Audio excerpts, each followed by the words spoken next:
We're interrupting our scheduled program to take you live to the campaign trail of election 2016. Wasn't able to explain what the status of Labor's promise is to restore the school kids bonus. The Shadow Assistant Treasurer, Andrew Lee, yesterday wasn't able to explain what the status of that particular promise was. I mean, the reality is that Labor has a massive multi-billion-dollar budget black hole. What we did on Tuesday, we put out a list of all of the promises and statements that Labor has made in the past. We explained what the total cost of these past statements and promises would be, and that was a cost of up to $67 billion on top of what is currently reflected in the budget. And we invited Labor to clarify their position.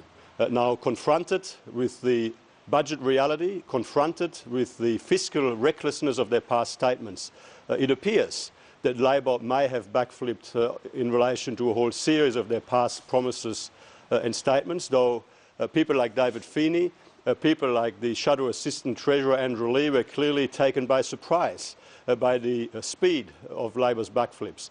The truth is that Bill Shorten doesn't know what the size of his budget black hole is today. That is why he hasn't been able to come clean with the Australian people about the size of his budget black hole. What we do know, though, is that there is a massive budget black hole under Labor. What we do know is that every single spending promise that Labor has made in this campaign is completely unfunded.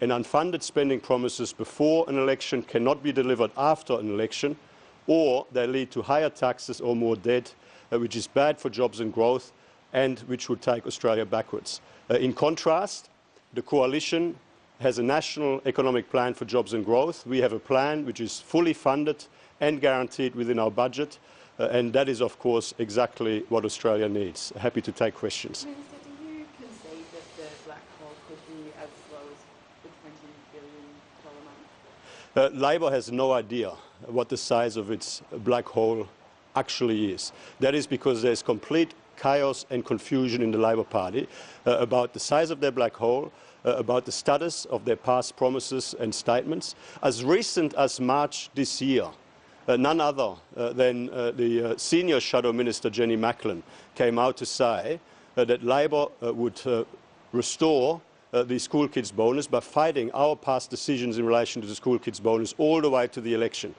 as recently as March this year. Now, when we confronted Labor with the reality, the budget reality this week, that statement would add $4.5 billion to the budget, in cost to the budget bottom line, it appears that Labor has backflipped in relation to that past commitment. But that clearly took David Feeney by surprise. That clearly took the Shadow Assistant Treasurer Andrew Lee by surprise. Labor is in complete chaos. There's complete confusion. But whatever the size of the budget black hole, what we do know is that there is a massive budget black hole under Labor. What we do know is that Labor is not able to pay for any of the spending promises that Bill Shorten has made during this campaign. Could it be as low as $20 billion?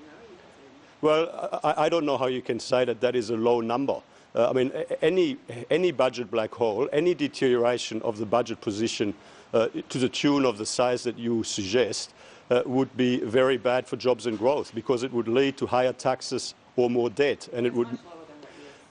Well, what we did on Tuesday was to list the cost of all of the promises and all of the statements that Labor has made over the past 3 years or so in relation to decisions of the coalition to put the budget back on a more sustainable foundation for the future. And now, it has become apparent in the last 24 hours that all of Labor's complaints, all of Labor's statements in the past on what they would do if they came back into government were just hot air. They didn't really mean it. Now, if that is the case, as we've always said, we wanted Labor to clarify what the current status of their past promises, their past spending promises and statements actually is. Now, if people across Australia can't trust Bill Shorten's past promises and statements, how can they trust any single promise he makes in this election, particularly because, given that even you concede that there is a massive multi-billion-dollar budget black hole, particularly given all of his spending promises are unfunded and as such cannot be delivered or would lead to higher taxes and more debt. Some of what you've taken into account aren't actually hard policy measures, though. Are you still maintaining that the black hole could be as high as $67 billion? Well, it is up to Labor to clarify what the size of their black hole is. But I've just given you one example.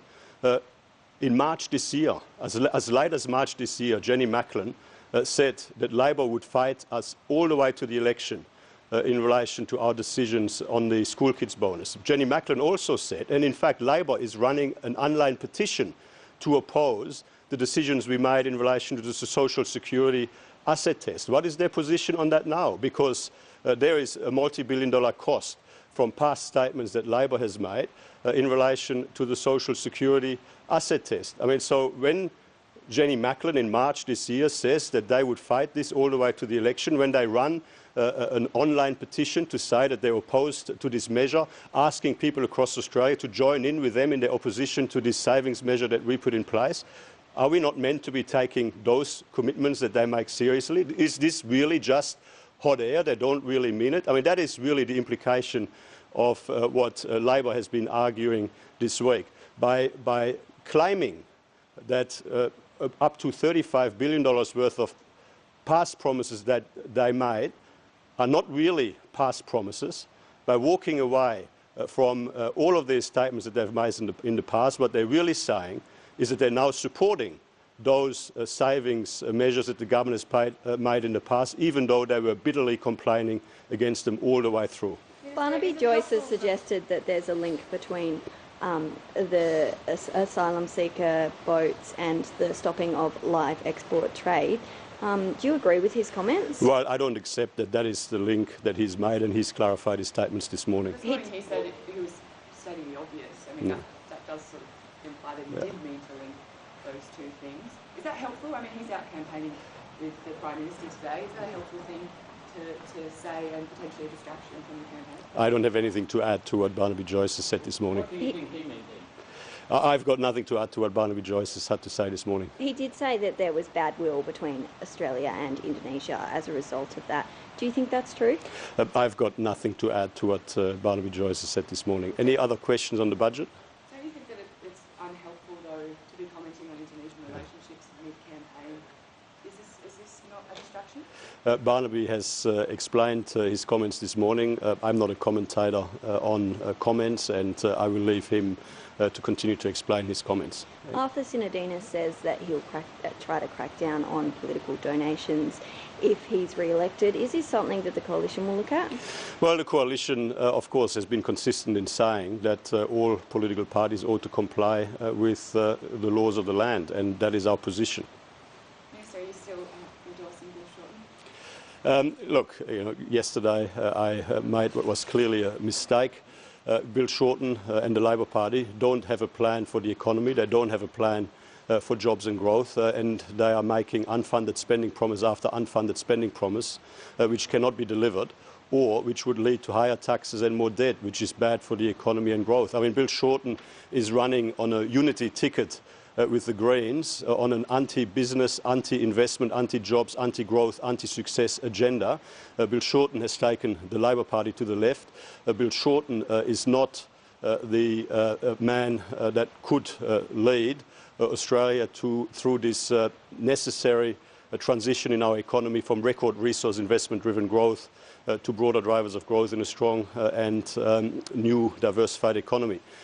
Malcolm Turnbull has a plan for the economy. Malcolm Turnbull has a national economic plan for jobs and growth, and that is, of course, what we are promoting every single day. Thank you. Thank you.